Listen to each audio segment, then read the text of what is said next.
Good morning बच्चों। आज हम 8th क्लास की किताबें पढ़ाने जा रहे हैं। चैप्टर 3 है जिसका हमने उससे पहले आप लोग को आधा पढ़ाया था, चांद की दुनिया, पेज नंबर 14। अब पेज नंबर 15 निकालिए, जहां तक हमने पढ़ाया था उसके बाद हम शुरू कर रहे हैं।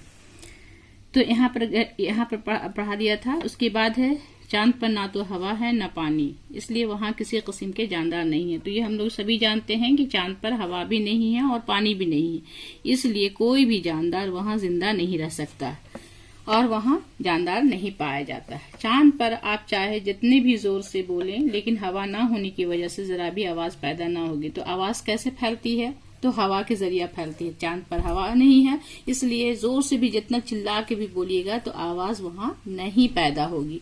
वजह क्या है कि आवाज पैदा होने के लिए हवा चाहिए और वहां हवा है नहीं। तो हवा और पानी ना होने की वजह से चांद पर हमारी जमीन की तरह मौसम भी नहीं होते। तो वहां पर जैसे मौसम, हवा नहीं है तो पानी नहीं है, तो वहां मौसम भी तब्दील नहीं होता है, न गर्मी होती है, न सर्दी है, न बरसात। इस तरह से मौसम तब्दील नहीं होता है, चेंज नहीं होता है। दिन में चांद आग की तरह तपता है, तो दिन में चांद जो है क्या है, सूरज की रोशनी पड़ती है सीधे, तो इसलिए वो आग की तरह तपता है। और रात को बर्फ की तरह ठंडा हो जाता है, रात में वो चांद जो है वो ठंडा हो जाता है। चांद की कशिश जमीन की कशिश के छठे हिस्से के बराबर होती है। उसका अट्रैक्शन जो होता है वो छठे हिस्से के बराबर होती है, क्योंकि चांद जमीन से बहुत छोटा है। तो हम लोग सभी जानते हैं कि जमीन से चांद क्या है, छोटा है, जिसको हम वजन कहते हैं। उसको क्या कहते हैं? वेट कहते हैं। वो जमीन की कशिश की वजह से है।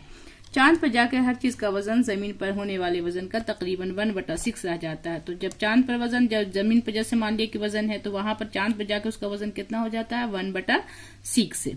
अगर जमीन पर तुम्हारा वजन 60 किलोग्राम है तो चांद पर पहुंचकर इसका छठा हिस्सा रह जाएगा। तो जब यहाँ पर ये 60 केजी है, अगर मान लिया कि तुम्हारा वजन जो है जमीन पर 60 केजी है, तो वहां पर कितना हो जाएगा? वहां पर छठा हिस्सा उसका रह जाएगा, यानी कि 10 केजी। लेकिन इससे तुम्हारी ताकत में कमी नहीं आएगी। ये नहीं कि तुम्हारी ताकत में कमी आएगी, बल्कि वजन तुम्हारा सिर्फ कम दिखेगा। तुम जमीन पर जितना वजन उठा सकते हो, चांद पर इसके 6 गुना वजन उठा लोगे। तो अब जैसे जमीन पर जितना तुम मान ली कि 5 केजी उठाते हो, तो चांद पर उससे ज्यादा उठा लोगे। और जितना ऊंचा जमीन पर उछल सकते हो, इसका 6 गुना चांद पर उछल सकते हो। उसका 6 गुना 6 गुना ऊपर जा सकते हो, क्योंकि वहां पर तुम्हारा वजन कम हो जाता है। यूं तो चांद पर पहुंचने का ख्वाब इंसान ना जाने कब से देखता रहा। चांद पर हर लोग को ख्वाहिश होता था कि चांद पर जाएंगे, चांद पर जाएंगे, तो सब लोग जाना चाहता है। लेकिन उसका जो असल ख्वाब जिसका पूरा हुआ है, वो इंसान का ये ख्वाब 21 जुलाई 1969 को पूरा हो गया। किसी इंसान का पूरा हुआ। उस दिन अमेरिका के एक इंतहाई हौसलामंद नौजवान नील आर्मस्ट्रांग थे। तो इन्होंने अपना ख्वाब को पूरा किया। कब किया था? 21 जुलाई 1969। चांद पर पहली बार कदम रखा था। इसके साथ इसके 2 साथी भी चांद पर गए थे। 3 लोग थे। ये लोग ऐसे लिबास आलात से लैस थे जिनसे हवा और पानी की कमी पूरी हो जाती थी। तो ऐसे आलात से उसको लैस किया जाता है। सारा चीज, ऑक्सीजन भी साथ में होता है, पानी भी साथ में होता है, सब चीज साथ में होता है। इस वक्त अब तक कई लोग इंसान चांद पर जाकर वापस हो चुके। उसके बाद से बहुत लोग गए हैं और वापस भी आए हैं। चांद पर जाने वाले लोग वहां के पत्थर, मिट्टी के नमूने भी लेकर आए हैं। तो वहां पर गए हैं तो पत्थर भी लाए हैं, वहां की मिट्टी भी लाए हैं, उसका रिसर्च भी हुआ है और चांद की बहुत सी तस्वीरें भी। इन तस्वीरों में चांद के छोटे बड़े पहाड़, मैदान साफ नजर आते हैं। तो छोटा मैदान है, पहाड़ है, बड़ा मैदान है, पठार है, सब चांद पर है। चांद पर पहली बार पहुंचने वालों ने वहां की एक तख्ती भी छोड़ी थी। वहां पर एक तख्ती लिख के छोड़ा कि हम इतने में पहुंचा था, जिस पर लिखा हुआ 21 जुलाई 1969 को यहाँ जमीन के वासियों ने पहली बार कदम रखा। वो तमाम इंसानों की तरफ अमन का पैगाम लेकर आए कि वहां पर ये चांद पर गए। कब गए? सबसे पहली बार 21 जुलाई 1969 को। तब तो समझ गए बच्चों कि वहां पर इंसान कैसे जाता है।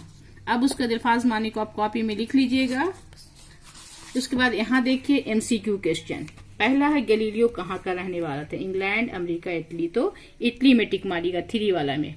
चांद के चेहरे पे क्या चीज नजर आती है? तो पहला दाग है, स्याह धब्बे है, सांप बिच्छू। तो यहाँ पर दाग होगा। साइंसदानों के मुताबिक चांद की बनावट कैसी है? तो गोल होगा। दूसरा में चांद, सूरज और जमीन कहाँ घूम रहे हैं? तो धरती पर, आसमान पर। तो यहाँ खला में, खुला स्पेस पे घूम रहे हैं। चांद की कशिश होती है जमीन की कशिश के छठे हिस्से के बराबर। पहला ऑप्शन होगा। अब यहाँ पर देखिए, फिलअप पे होमवर्क कर लीजिएगा, उतार लीजिएगा। फिलअप में ये होमवर्क कर लीजिएगा।